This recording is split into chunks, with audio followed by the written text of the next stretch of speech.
Hello everyone, কেমন আছো সবাই? আশা করছি সবাই অনেক ভালো আছো, সুস্থ আছো। আমরাও ভালো আছি।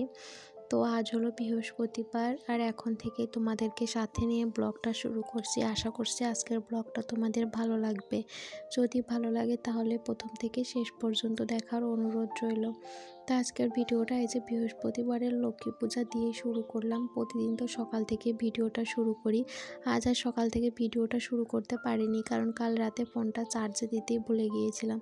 তো সকালে উঠে আর কি ফোনটা চার্জে দিতে হয়েছে, তো এই জন্য আর সকাল থেকে ভিডিও শ্যুট করতে পারিনি। তো এই যে 12টা সাড়ে 12টার দিকে মা যে পূজা দিয়েছিল, তো সেটাই তোমাদের সাথে একটু শেয়ার করলাম। তারপর আবার এই যে চলে আসছে বিকেলে। তো বিকেলের দিকে এখন এই যে জামা কাপড় নিয়ে বসে পড়েছি ভাঁজ করতে। এগুলো আর সকালে আর কি কেচে ধুয়ে দিয়েছিলাম, তো সেগুলো সবটাই শুকিয়ে গেছে। তো এখন এই যে সবটা ভাঁজ করে নিচ্ছে। আর সকাল থেকে বেশ ভালোই রোদ্দুর উঠেছিল, কিন্তু ওই যে বিকেল থেকে আবার বৃষ্টি, সেটা তোমরা দেখতেই পাবে ব্লগে। ভালোই বেশ রোদ্দুর ছিল আজকে, ঝলমলে রোদ্দুর বলতে পারো। সব জামা কাপড় শুকিয়ে গেছে সবগুলো। এখন এই যে ভালো করে বসে ভাঁজ করে নিচ্ছি। তো বাইরে বসে ভাঁজ করে নিলাম। ঘরে মামাম সোনা ঘুমিয়ে আছে। তারপর এই যে মা দুটা তাল এনেছিল, ফ্রিজে ছিল, তো সেটা বের করে নিয়ে ভাবছি উঠোনে বসে আর কি তালটা ছাড়াবো। তো দেখো যেই না তালটা বের করে বাইরে এনেছে, আর দেখো কি ঝমঝমিয়ে বৃষ্টি চলে আসছে। বেশ ভালো বৃষ্টি হয়েছে জানো তো। এই মাত্রই রোদ্দুর ছিল আর হঠাৎ করে এরকম বৃষ্টি চলে আসছে। তো কখন কি হয় কিছুই বলা যায় না। এই রোদ্দুর এই বৃষ্টি, এখনকার সময়ই তো এরকম। তো আর উঠানে বসে তালটা ছাড়াতে পারলাম না। এর আগে হয়তো 2 দিন আগে মোচা ছাড়াবো বলে মোচা বের করেছি, আর ঝমঝমিয়ে বৃষ্টি। কি বৃষ্টি তোমাদের কি বলবো, পুরো আধা ঘন্টা প্রায় ধরে বৃষ্টি নামছে। আজও দেখো তাল ছাড়াবোর জন্য বের করেছি, আজও দেখো বৃষ্টি। মানে উঠানে বসে কাজ করতে চেয়েছি আর কি বৃষ্টি চলে আসছে, মানে করতেই পারলাম না। তো এই যে বারান্দাতে বসে আর কি তালটা খোসাটা আগে ছাড়িয়ে নিলাম, নিয়ে এখন এই যে দেখো আটিগুলো ভেঙে নিচ্ছি। 3টা করে আটি ছিল, মোট 6টা আটি। তো এখন এগুলো আর কি ভালো করে চেটকে আর কি গোলাটা বের করব। তারপরে আর কি মানে ডোলে তালের গোলাটা বের করব। এখন এই যে এভাবে একটু জল দিয়ে চেটকে না নিলে আর কি গোলাটা ভালো বেরোবে না। তো এই জন্য আগে এই যে এভাবে একটু একটু করে জল দিয়ে চেটকে তারপর আর কি গোলাটা বের করব। তো একটা আটি বের করে নিলাম, তারপর আর কি সমস্ত আটিগুলো বের করে নিয়ে তারপরে আর কি এই যে দেখো এগুলোকে কি বলে, সরপা নাকি, তো ওইটার সাথে এই যে দেখো এইভাবে আর কি ডলে তালটা বের করে নেব। এইটার সাথে ডললে কিন্তু তালটা খুব সহজে বেরিয়ে আসে এবং অনেকটাই ভালো হয় আর কি। আর মাম্মাম সোনাও ঘুম থেকে উঠে পড়ছে, তো মাম্মাম আমার কাছে এসেই বসে আছে, দেখছে মা কি করছে সেটা আর কি বসে বসে দেখছে। আর এদিকে এখন বৃষ্টিটা আপাতত কমে গেছে। তো এই যে দেখো আমার তাল বের করা কমপ্লিট, অনেকটাই হয়েছে। তো ওটা ফ্রিজে রেখে দিয়েছি। তো মাম্মাম সোনা বলছিল মা তালের বড়া খাবো, তো তালের বড়া বানানো হবে, এমনি আর কি জাল দিয়ে খাওয়া হবে। তো এই যে আটিগুলো এখন এই যে এখানে মাটিতে রেখে দিলাম। এটা আর কি ওইটার ভেতরে একটা কি বলে ওইটাকে, ওইটা হবে, তো ওইটা খেতে কিন্তু ভীষণ ভালো লাগে।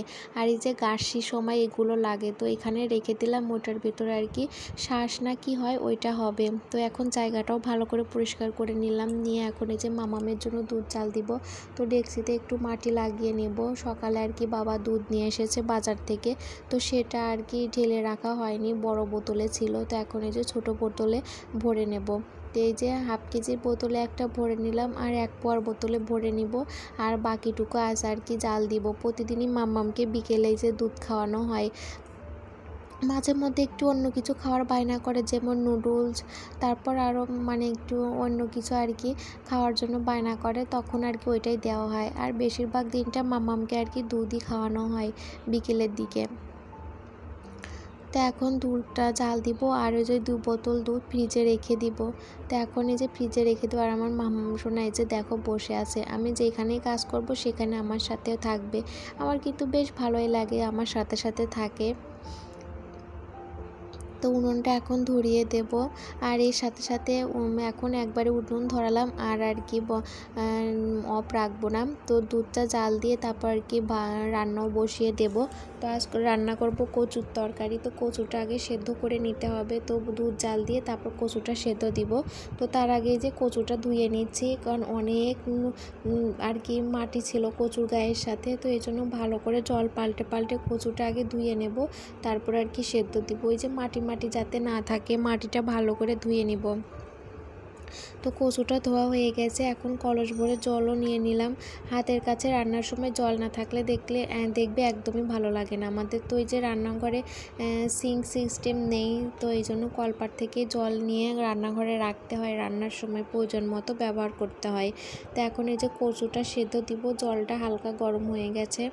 তো সেদ্ধ করা হয়ে গেছে আমার কচু। তো এখন এই যে ভাত বসিয়ে দিচ্ছি, চালটাও দিয়ে দিলাম।